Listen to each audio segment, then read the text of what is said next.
अगहन मास कृष्ण पक्ष की एकादशी उत्पन्ना एकादशी। एक बार बोले लक्ष्मी नारायण की जय।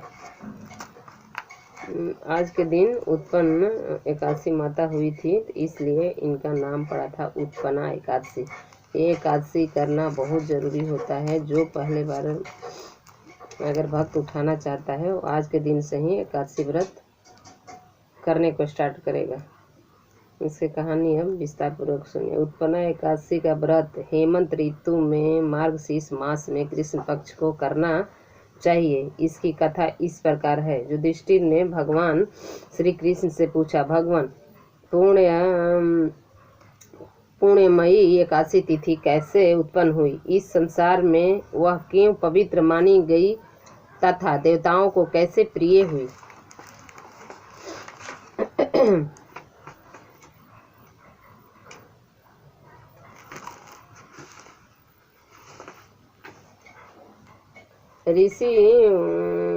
ऋषि वाच बोले कि कुंती नंदन, प्राचीन समय की बात है। सत्य युग में सूर नामक दानव रहता था। वह बड़ा ही अद्भुत, अत्यंत रौद्र तथा संपूर्ण देवताओं के लिए भयंकर था।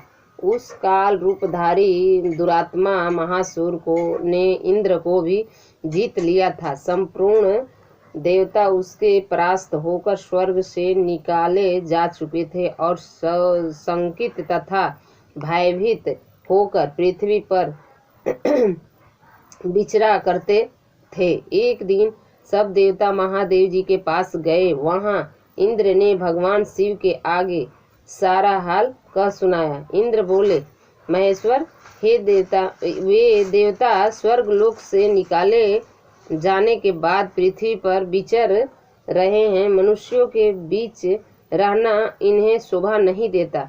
देव, कोई उपाय बतलाइए। देवता किसका सहारा लें? महादेव जी ने कहा, देवराज, जहाँ सबको शरण देने वाले, सबको रक्षा से तत्पर रहने वाले जगत के स्वामी भगवान गरुड़ ध्वज विराजमान है, वहां जाओ। वे तुम लोग की रक्षा करेंगे। भगवान श्री कृष्ण कहते हैं, युधिष्ठिर महादेव जी की यह बात सुनकर परम बुद्धिमान देवराज इंद्र संपूर्ण देवताओं के साथ क्षीर सागर में गए, जहां भगवान गदाधर सो रहे थे। इंद्र ने हाथ जोड़कर उनकी स्तुति की। इंद्र बोले, देवेश्वर, आपको नमस्कार है। देव, आप ही पति, आप ही मति गति, आप ही कर्ता और आप ही कारण हैं। आप ही सब लोगों की माता और आप ही इस जगत के पिता हैं। देवता और दानव दोनों ही आपकी वंदना करते हैं। पुण्यकाक्ष, आप दैत्यों के शत्रु हैं। मधुसूदन, हम लोगों की रक्षा कीजिए। प्रभु जगन्नाथ, अत्यंत उग्र स्वभाव वाले महाबली सूर नामक दैत्य ने इन संपूर्ण देवताओं को जीतकर स्वर्ग से बाहर निकाल दिया है। भगवान देवेश्वर, शरणागत वत्सल देवता भयभीत होकर आपकी शरण में आए हैं। दानवों का विनाश करने वाले कमलनयन भक्त वत्सल देवेश्वर जनार्दन, हमारी रक्षा कीजिए, रक्षा कीजिए। भगवान, शरण में आए हुए देवताओं की सहायता कीजिए। इंद्र की बात सुनकर भगवान विष्णु बोले, देवराज, वह दानव कैसा है? उसका रूप और बल कैसा है? तथा उस दुष्ट के रहने का स्थान कहाँ है? इंद्र बोले, देवेश्वर, पूर्व काल में ब्रह्मा जी के वंश में ताल जंग नामक एक महान असुर उत्पन्न हुआ था, जो अत्यंत भयंकर था। उसका पुत्र शूर दानव के नाम से विख्यात है। वह भी अत्यंत उत्कट, महापराक्रमी और देवताओं के लिए भयंकर है।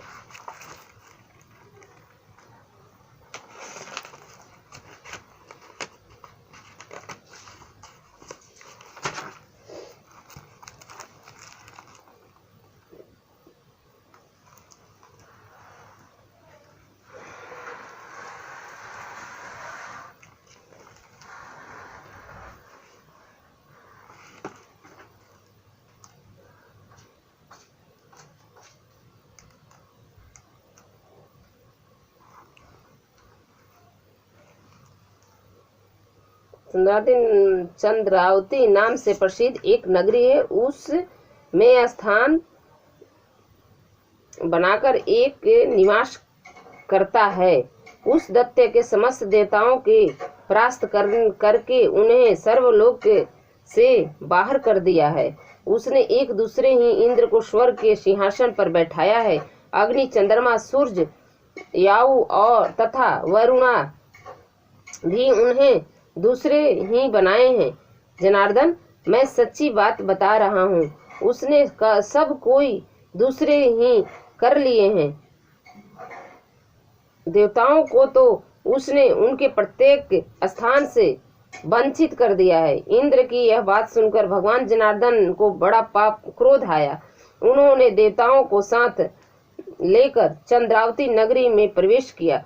भगवान गदाधर ने देखा कि दैत्यराज बार बार गर्जना कर रहा है और उससे परास्त होकर संपूर्ण देवता सभी दिशाओं में भाग रहे हैं। अब यह दानव भगवान विष्णु को देखकर बोला, खड़ा रह।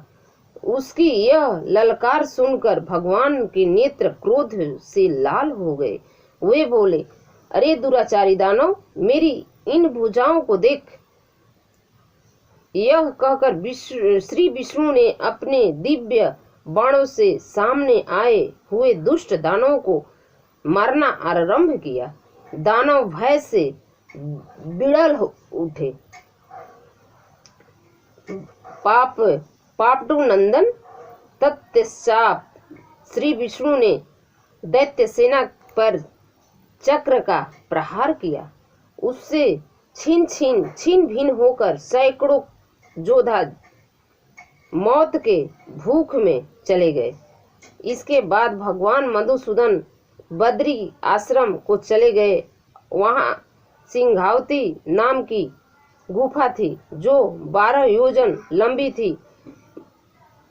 भांडुनंदन, उस गुफा में एक ही दरवाजा था।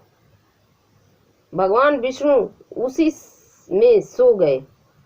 वह दानवसूर भगवान को मार डालने के उद्योग में उनके पीछे पीछे तो लगा ही था। अतः उसने भी उसी गुफा में प्रवेश किया।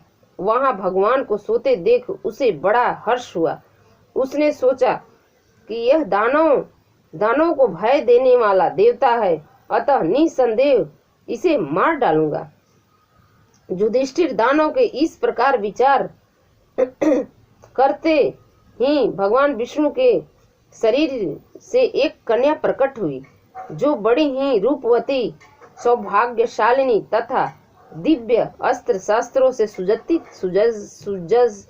सुसज्जित थी। वह भगवान के तेज के अंश से उत्पन्न हुई थी। उसका बल और पराक्रम महान था। युधिष्ठिर दानवराज सूर्य से उस कन्या को देखा। कन्या के युद्ध का विचार करके दानव के साथ युद्ध के लिए याचना की।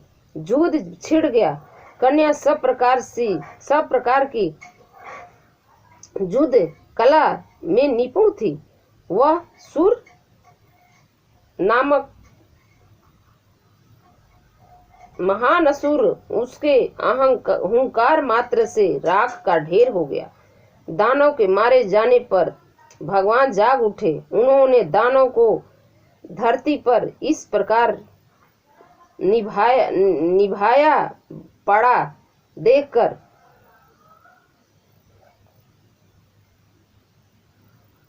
कन्या से पूछा, मेरा शत्रु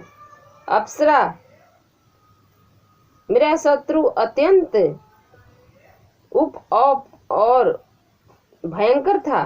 किसने इसका वध किया है?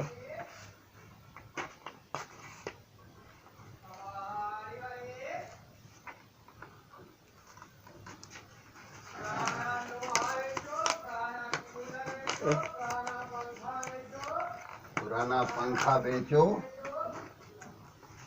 कन्या बोली, जनार्दन। कन्या बोली, स्वामिन, आपके ही प्रसाद से मैंने इस महादैत्य का वध किया है। अभी श्री भगवान ने कहा, कल्याणी, तुम्हारे इस कर्मों से तीनों लोकों के मुनि और देवता आनंदित हुए हैं, अतः तुम्हारे मन में जैसी इच्छा हो उसे अनुसार मुझे कोई वर मांग लो।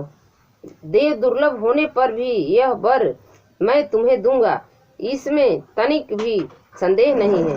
वह कन्या साक्षात एकादशी ही थी। उसने कहा, प्रभु, यदि आप प्रसन्न हैं तो मैं आपकी कृपा से सब तीर्थों में प्रधान, समस्त विघ्नों का नाश करने वाली तथा सब प्रकार की सिद्धि देने वाली देवी हूँ। जनार्दन, जो लोग आपसे भक्ति रखते हुए मेरे दिन को उपवास करेंगे उन्हें सब प्रकार की सिद्धि प्राप्त हो। मानव, जो लोग उपवास, भक्त भोजन अथवा एक युक्त करके मेरे व्रत का पालन करें, उन्हें आप धन, धर्म और मोक्ष प्रदान कीजिए। श्री विष्णु बोले, कल्याणी, तुम जो कुछ कहती हो वह सब पूर्ण होगा। भगवान श्री कृष्ण कहते हैं, युधिष्ठिर, ऐसा वर पाकर महाव्रता एकादशी बहुत प्रसन्न हुई।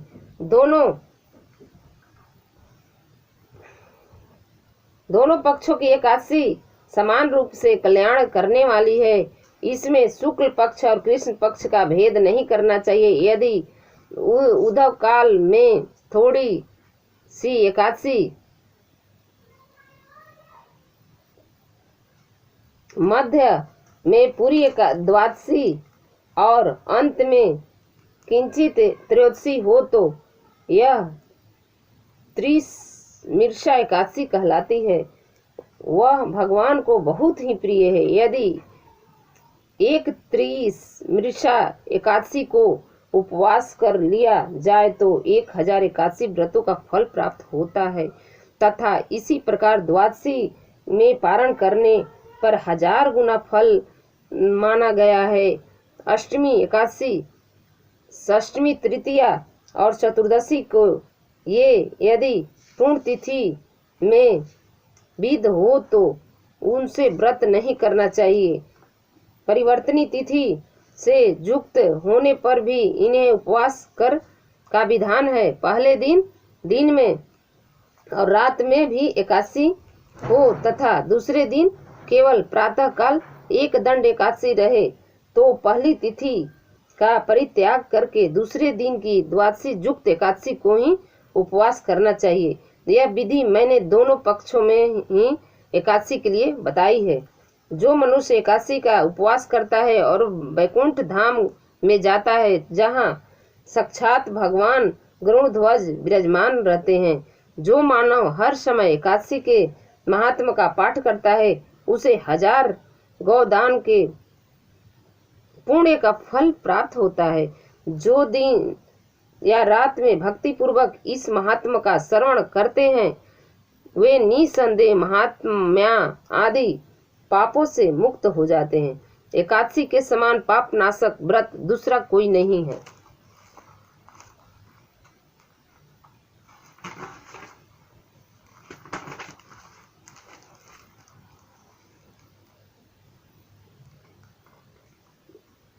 मोक्ष कथासार। यह एकादशी भगवान विष्णु की साक्षात शक्ति है। जिस शक्ति ने उस राक्षस का वध किया जिसे भगवान भी जीत पाने में असमर्थ थे, उस शक्ति के आगे मनुष्य के पाप रूपी राक्षस भला कैसे कह सकते हैं। जिस शक्ति में देवताओं को सुख दिया वह प्राणी मात्र की क्या नहीं दे सकती है। सुख, समृद्धि, शांति और मोक्ष सभी कुछ सहज प्राप्त हो जाता है। एक बार बोलिए, एकादशी माता की जय, उत्पन्ना एकादशी की जय, लक्ष्मी विष्णु नारायण की जय। जय जय श्री राधे श्याम, जय जय श्री राधे श्याम। एकादशी व्रत महात्म की कथा संपन्न हुआ।